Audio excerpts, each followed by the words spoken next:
So welcome. I'd like to introduce you to Christian Rangen from Norway. I've been working with Christian a little bit, and his background is he's brilliant in strategic advisory capacity. He's actually taught in business schools. He's a serial entrepreneur. He's an angel investor, and I think he's experienced it from seed to exit. He's built accelerator programs. He's been an advisor to governments and other ecosystems with a lot of the interesting work he's done, especially with Norway and other countries. And he's currently raising a second venture fund in ocean tech. Quite fascinating, given what the oceans have as an opportunity for growth. His topic today is startup survival in times of crisis. And I'm interested to listen to this because my favorite quote from Warren Buffett is, you know, when the tides go out, we find out who's been swimming naked. And I think this is part of that notion is how do we survive if we've been caught naked in the ocean? Of course, this is all about cash flow, right? So over to you, Christian. Thank you very much, William. And good morning, good afternoon, good evening to everybody joining us from all over the world. It would be fun to just see where you're dialing in from. So if you feel up to it, or if you have your hands available, if you could just type in very quickly where you're connecting in from, that'd be really interesting. And also, like William said, we'll be taking questions and comments. And of course, if there's something that we don't get to cover in the time span that we have, I'll be happy to continue that conversation later on. So let's see, what do we have here? We have Vorarlberg, Austria. I'm actually, you know, William, I'm actually teaching there as a very happily visiting lecturer every now and then. South Africa, Australia, Finland, Germany. So we have quite a Sweden, Finland, Taiwan, Belgium. Yeah, you know, Bill, I think what we're seeing here is really, you know, the spirit of the ISPM with people dialing in from pretty much everywhere. Great. So William said, to quote Warren Buffett, when the tide goes out, you can see who's been swimming naked. And I think, of course, when it comes to startups, the tide doesn't go out like a normal tide. It rushes out like a flood.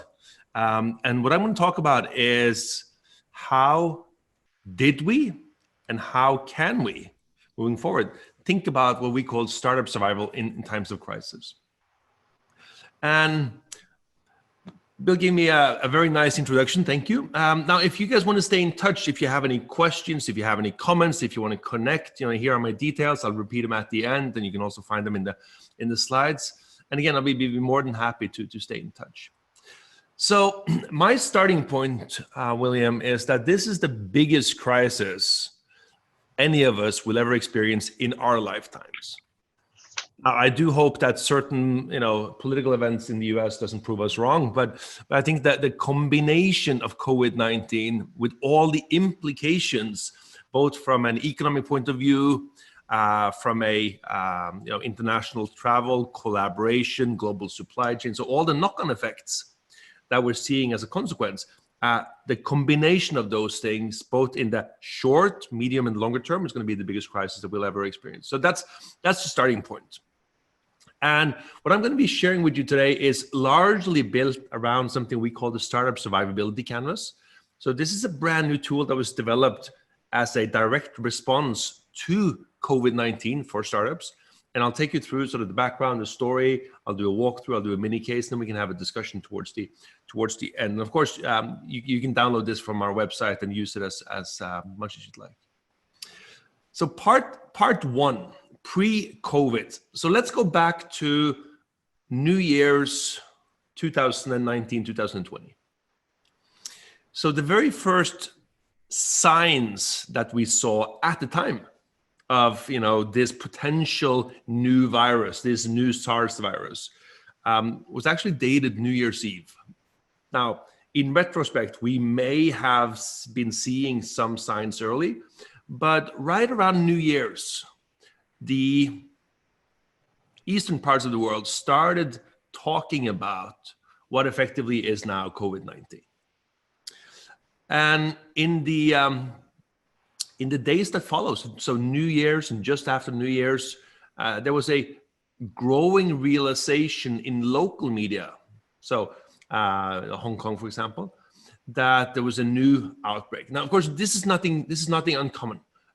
We have flu outbreaks, we have localized virus outbreaks, we have all these things that are very, quite frequent.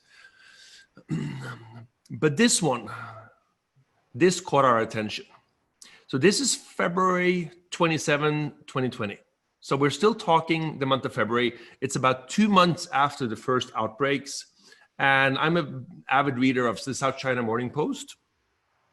And when we read this article, it was pretty much the biggest warning sign that we had seen. Whatever this thing is, it's coming, and it's coming really, really quickly. And it's really fascinating to go back, Bill, to reread this South China Morning Post article and see what they wrote back in February and how it has played out. So when we saw this in February, we really started paying attention to, what is this? What's going to happen? How can this unfold? What are potential scenarios? What are the implications? And of course, most of those were unknowns at the time. And at the time, I was working specifically with one accelerator program called Catapult Ocean. And Catapult is one of those ocean tech startup programs. So it's a standard 3-month accelerator. And they had teams from all over the world coming into Norway. And I was just, as I was speaking with them, I started asking questions. So what are you guys thinking about this new outbreak? What are the implications for you? What are the potential consequences for your fundraising? What are the potential consequences for your strategic choices? And they had no idea. I mean, they were completely oblivious. It was just super scary to one day read the South China Morning Post article, and then the next day talk with these 12 startups that were all, happily but quite blindly walking into, a minefield.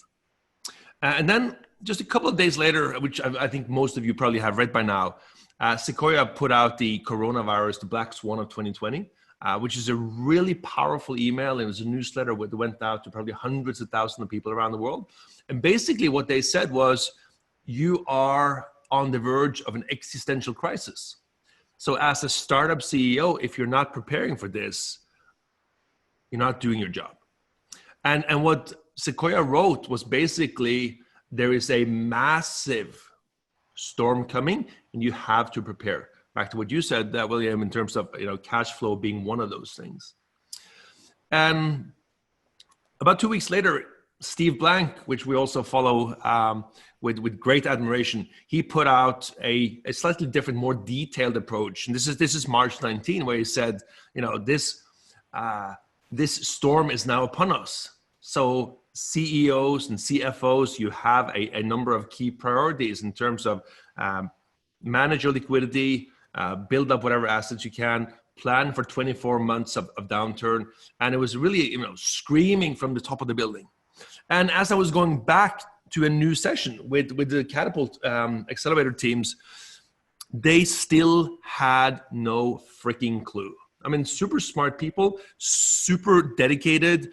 They had, at this stage, been flown back to their respective countries, so that they managed to leave Norway just before we went into lockdown. But they were nowhere near even starting to consider what are the implications. And that's when it hit us. So this is right around the middle of March. That's when it hit us that, wow, there are hundreds of thousands, if not millions of startups out there that are cluelessly walking into this storm. So we sat down pretty much one evening and said, wow, what can we do? And how do we do it? And the answer to those questions was the Startup Survivability Canvas. So this was put together, William, as a direct response from, those background sources, but largely from working with the Catapult Ocean Accelerator and really seeing the gap between where the world was moving and what the startup CEOs were actually paying attention to. So I'll walk you through this, then I'll give you a short case study, and then we'll discuss that in more detail. So this canvas is designed specifically for startups and scale-ups. So if you're entering this conversation from a corporate point of view or even a government point of view, it's not going to be as applicable, but I'll show you the corporate and government versions towards the end. So the first thing that we said to all of these startups is, guys, you need to do a honest, frank assessment. You know, what is the current situation? Are you planning to raise money in the next couple of months? What is your current runway? What is actual cash in hand? And one of the things that we saw was there's a big difference between that runway, hopeful, and cash in hand, actual. And then, you know, can this runway be extended?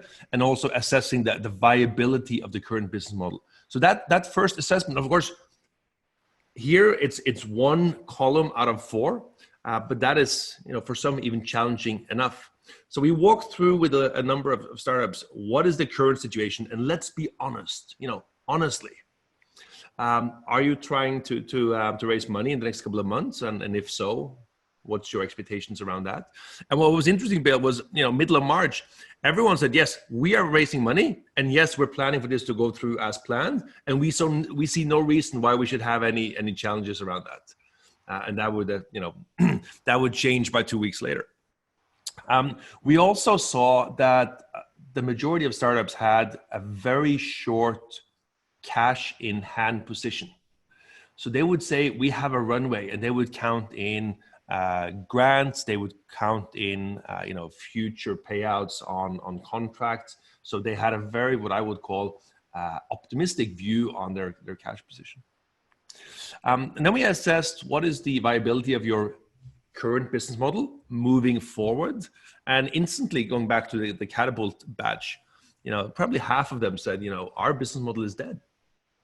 It is extremely uncomfortable, challenging, but there's no point moving forward with this in a, you know, crisis environment. So that was the assessment. Then we have the options, and options are, what can you do in the short term? What can you do in the short term? You can cut costs. You can bring in cash you have outstanding, typically from customers or from grants of research projects. You can try to raise from existing investors, and there's no point going out to new investors back in March. Or you may have some other.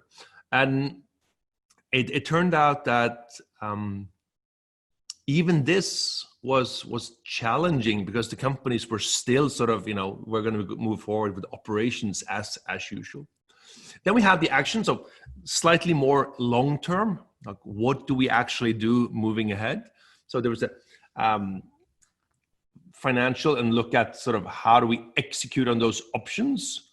And then we also have the scenarios moving forward. So assessing scenarios, assessing new potential business models, assessing the team, assessing opportunities. And this is where some of those companies were able to get into slightly more forward thinking. And then finally, we had the leadership aspect, which I'm not going to cover that much in our talk today. But basically, you know, you are the CEO of this company. You have maybe 10 to 15 employees. When you emerge from this crisis, you're going to look very, very, very different. And are you up for that task? And that's what we call the wartime CEO from Ben Horowitz's working book. So that's the walkthrough very quickly. And I'll share with you a mini case. And here's an example of a company that we called IoT Marine Industries. So it's not an actual, it's based on actual work. And what we've done here, many of you have probably seen this before. We've uploaded this into an online platform called Miro. So it's an online whiteboard for design for collaboration. So what we actually did here, William, was that we had all the companies that we work with, all the startups that we work with, and it's quite a decent number. We had all of them start doing this with their teams or with their boards. So it's not a CEO individual reflection exercise. It's really a sort of a team / strategic exercise. So again, quick example. So the situation is getting worse. Customers are canceling. Some customers fear bankruptcy. And in this case, they're planning to raise money. They have 7-month runway, but they only have 3-month actual cash in hand. And then the viability of the business model is unclear with some challenges. So this would be a very typical pattern that we saw early on. Now bring that over to the option. And again, this is just a quick mini case. You can see here, we can reduce the team and that will potentially save us 1.5 million. We can bring in some outstanding grants that would get us 600,000. And we can try to raise from existing investors, but unless you have the right type of investor, what we call the value developer, it's very hard on short notice. And then finally, there's a little bit of a VAT. Now, once we started working at this level of detail, we saw that some companies actually had quite a, what I call financial buffer. So they had sources that they can lean on, but a large number of companies, they didn't. They just didn't have this, available to them, and it became very challenging. And this, of course, was before we had any kind of government programs and any kind of government support. So again, then we bring it over to action, and this is where you want to look at the execution part of it. It's painful to reduce your team, but if this is what your scenario looks like, it needs to be done and done quickly. And then we have sort of walking through those action steps. What gets really interesting and really changing the plot, if you will, is what are your outlook? What are the scenarios moving forward? And here we also see it really takes some time before the startups are able to have what I would call an honest and frank conversation, because they've been so focused on the immediate, not the short term, but the immediate term. We also saw a number of startups start looking at how do we assess and maybe pivot our business model. We've seen some being quite tough on their team composition. And we have seen a few, but not that many, that's been able to assess opportunities. And then finally, on the leadership part, which actually matters much more than we were expecting. So I've seen, when we worked with this now for several months, the leadership, like, do I have the energy? Do I have the willpower? Do I have the stamina? And also importantly, do I have the support system, people, friends, professional coaches around me? A lot of people say, I'm not sure. And of course, that's when it gets really, really challenging. And then finally, what do you need? What's the ask? And this is proven to be very powerful, especially when you do this with your board or with your team, because we're able to get our hands around a very challenging situation in a very collaborative, visual way. And then by the time you get to the ask, most people have been a part of the process. So the outcome is you're very aligned on that outcome. So this bill is the Startup Survivability Canvas. And since we launched this, and I think we launched it on March 10, we made it completely open source. So we've told everyone, including all of my investments, accelerator companies, and all of the accelerators that we work with, that basically open source, your tool, your turn, just get it done. So we've had, we don't really count, but we've probably had well over 1,000 companies download and apply this that we've been keeping track of. And then we also developed an online program that would help companies get started on this. Now, the last part, just want to share quickly, is how has this evolved since March 10? So what's been really interesting is that we instantly, like within the first 2 weeks, we got a flood of requests. Do you have this for corporates? And our answer was, no, we don't. It's for startups. And the corporate world just kept pushing back and said, we'd like one too. And a lot of our corporate clients came back and said, why don't you make this for us? So we went back, made a few changes, but this is also available as a corporate survivability canvas. Now, I do expect most corporates to sort of have their grasp around this. But for a few months, for a few weeks, this was quite in demand. And we also built, as some of you probably know, several online learning programs, some of these completely open source and free. So people could actually just go online and start working on these different tools, and they start working on what is our COVID strategy, so to speak. And the last thing I want to share with you here, Bill, before we go into the question, is this has also been picked up by governments in different locations. So as we moved from the startup conversations to the corporate conversations, we also got into the government conversations. So here we have one example of the Norwegian Innovation Agency that has basically picked up the tools, and they picked up these online programs, and we've now translated everything, and we're now building the online platform, and we're now making this available at a national ecosystem level, which of course has a much bigger reach than we do.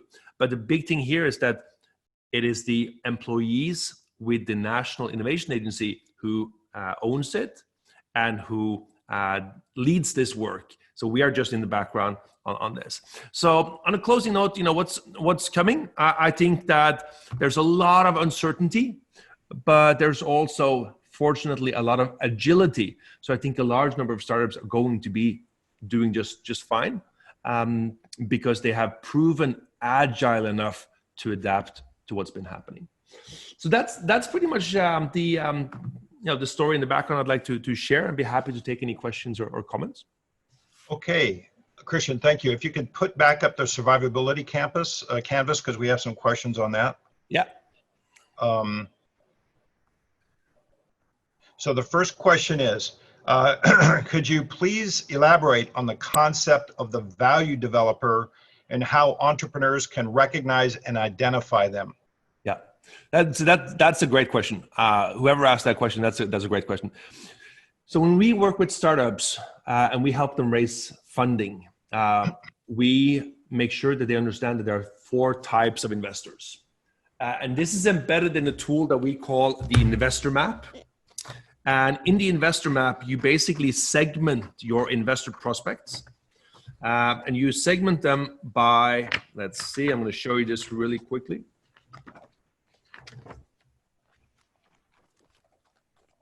I don't know how well you can see this, but basically it is a investor prospect map.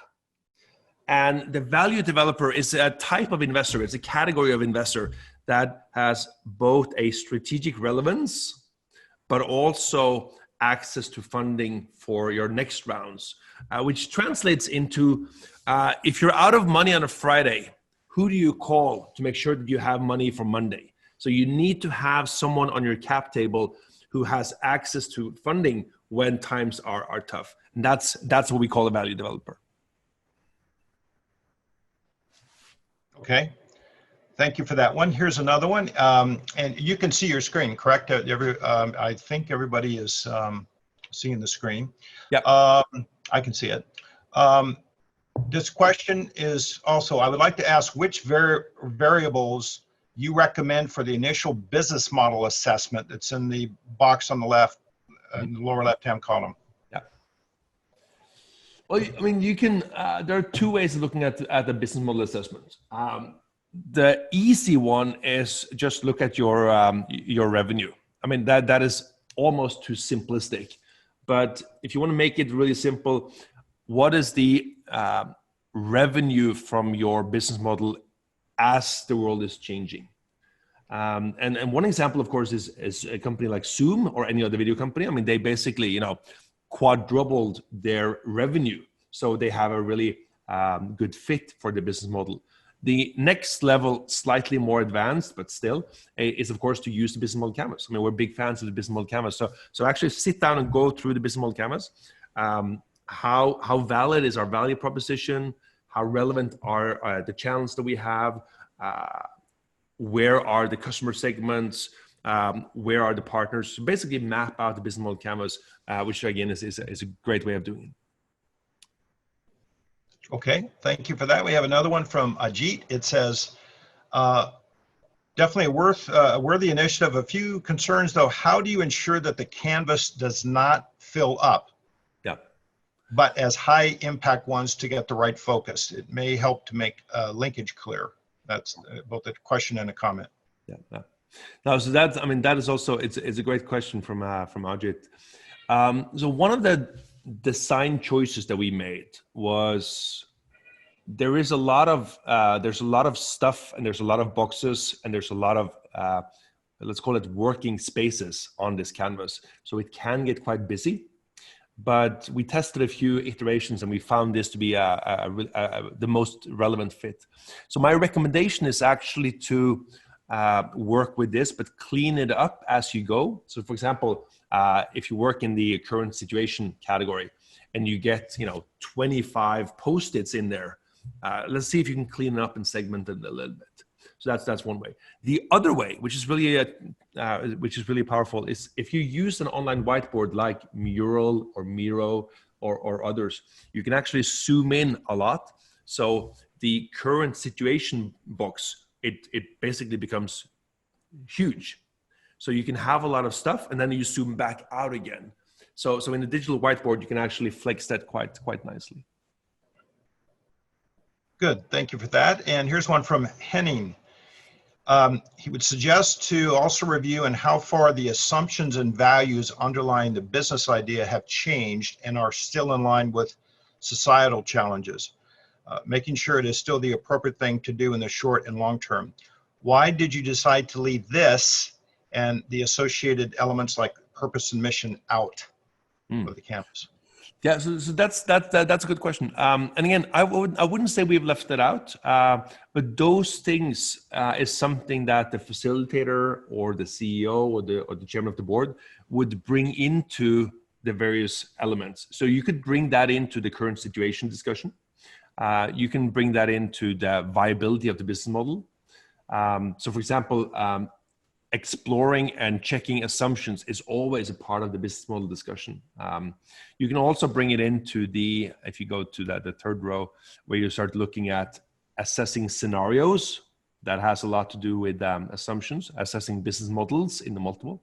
So you definitely want to bring that in several areas. Okay. Here's one. How long, this is a good question. How long does it take for an entrepreneur to go through the whole system? Is it possible for an entrepreneur to do this alone, or do you always need a facilitator using the Canvas? Oh yeah, no, I mean, this has been designed for people to pick it up and go. So behind this Canvas, there is a free online program. It takes about an hour and a half to go through if you go through everything. And the free online program teaches you how to use this.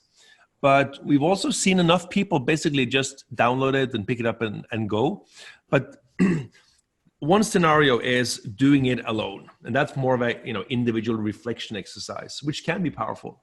But this really comes to life when you do it with a team. So you do this with your startup team, with your management team, with your board, even with your investors. I've seen some doing this with all of their investors. And that's really when it comes to life. And you should be able to do this without an external facilitator. That's the point. Thank you. And the next one is, I lost my, do we have to assess the current situation only in terms of money and cost? So also good question. So this was developed very specifically for a very unique situation. So I think that we caught the right elements that was really crucial at the time, / still is. But of course, the current situation in the upper left-hand corner can be, for example, if you're Airbnb, how viable is our market? If you are a video tech startup, which I follow quite a few of, what is changing that is now an opportunity for us? So it's not just money and cost. The current situation can be a lot of different things. Next question is, the biggest challenge during the crisis, especially with cash flow, there's going to be internal conflict and cold wars. How do you bring those aspects into the discussion? Yeah, also a good question. And this is exactly why we want to do this. Complete this Canvas with your team so you can get those conflicts on paper or on the screen. Because I've seen teams that have extremely different, mental understanding of where is our company, what is our cash position. And when you work through this collectively, you align your team in a very powerful way. So that's kind of the trick. Okay, so we're coming up to the hour, Christian, and we're pretty strict on getting done. So you got like 45 seconds to give us what's your final parting wisdom and insight about this whole thing. Wow. So first of all, two things. Number one, I've been very positively surprised by the agility of startups, scale-ups, and many government programs. So I've been very positively surprised. And second, I'm just very happy to see that a lot of people in all ecosystems downloading this and coming back and saying this was useful and helpful. So you guys can follow the link that I have all the way at the end here, and you can download it and you can go through the free online program. So I hope this can be helpful, and please get in touch if I can be of any help. All right. Well, Christian, you earn your brownie points today because we are right at the hour or right at the time to close. So thank you again for being here and helping share knowledge and letting people access this information free. Thank you so much. And thank you everybody for coming to this session. See you later. All the best and enjoy the conference.